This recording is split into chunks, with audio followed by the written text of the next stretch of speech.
Super students itu salah satu cirinya adalah dia selalu berada di awal. They always getting ready menerima pembelajaran apapun itu dan sungguh-sungguh mempraktekkan apa yang mereka pelajari. Akan banyak ketidakpastian, akan banyak perubahan, akan banyak hal yang mungkin di luar rencana kita. Tapi kalau mindset kita adalah mindset seorang pembelajar, kita mengembrace perubahan itu, kita mengembrace challenge itu, dan kita melihat itu sebagai sebuah kesempatan untuk membawa kita menjadi lebih baik lagi. Yang pertama adalah start. Kalau dia ingin mengejar sesuatu yang dia inginkan, ada kesempatan, itu berarti saya harus mulai. Mulai dengan apa? Mulai dengan apa yang saya punya, mulai dengan apa yang ada, mulai dengan keyakinan dulu, mulai dengan semua hal yang ada di tangan.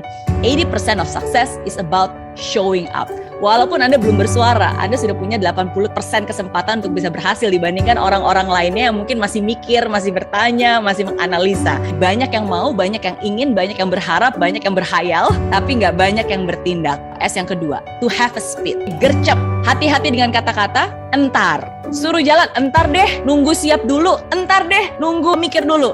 Nah, mau sampai kapan? Are you fast enough to stay ahead of the competitions? You have to move fast. Anda sudah berusaha dan sudah ada hasilnya, tapi ternyata tiba-tiba akan ada suatu saat di mana Anda merasa stuck. Dan di saat Anda merasa stuck, dan disinilah adalah saat-saat galau. Gelisah antara lanjut atau udahan. Jawabannya, of course selalu harus lanjut. Tapi disinilah kerja keras saja tidak cukup. Ada banyak hal yang bisa kita dapatkan dengan otot kita. Tapi ada banyak hal lain lagi yang sebenarnya hanya bisa kita dapatkan bukan hanya dengan otot, tapi juga dengan otak. Kemampuan harus di-upgrade. Kita harus terus mengasah. Karena ada banyak hal yang sebenarnya kadang kita tidak tahu. Anda harus bisa meng-upgrade. Ada perubahan dari skills, perubahan dari cara kita bekerja. Nah, perubahan-perubahan yang mungkin terlihat kecil itulah yang sebenarnya kita juga harus mengikuti.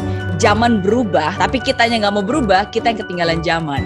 Dan akhirnya kita akan ketinggalan. Dunia ini nggak akan menunggu Anda untuk berubah. Dunia ini akan berubah dan bergeser dengan sendirinya. Pertanyaannya, kita mau ikut bergeser atau enggak? Always upgrade your skills. Dan always be a student. Hidup itu harus terus berjalan, harus terus berproses. Ada saatnya di mana mungkin kita terlihat kalah, terlihat gagal. Tapi you have to keep moving forward. Jangan menyerah karena susah, jangan menyerah karena belum langsung ada hasilnya, dan jangan pernah menyerah hanya karena kamu lelah. Itu hanya bisa membuat kamu menyesal. Di S yang berikutnya adalah stamina. Don't lose the momentum. Untuk bisa menjaga stamina, penting untuk kita bisa menginterpretasi. Karena bagaimana kita memberi makna dari sebuah peristiwa, itulah yang akan menentukan kita bahagia atau kecewa. Itu sungguh-sungguh akan menentukan perasaan Anda. Dan perasaan akan menentukan tindakan, dan tindakan tentu saja akan menentukan hasil. Jadi jaga stamina. S yang terakhir, sinergi. Kemenangan tertinggi itu bukan hanya kemenangan sendiri, tapi kemenangan bersama-sama dengan orang-orang yang selalu ada untuk saling mensupport. Walaupun is a race, pertandingan, tapi untuk orang-orang yang sudah berhasil mencapai kesuksesan secara konsisten, mereka tahu bahwa kesuksesan itu mereka dapatkan karena mereka bisa bersinergi dengan yang lain. Awalnya terlihat sebagai kompetitor, tapi it's not. Each of you have your own strength, dan ketika bersinergi bisa mendapatkan hal yang jauh lebih baik lagi.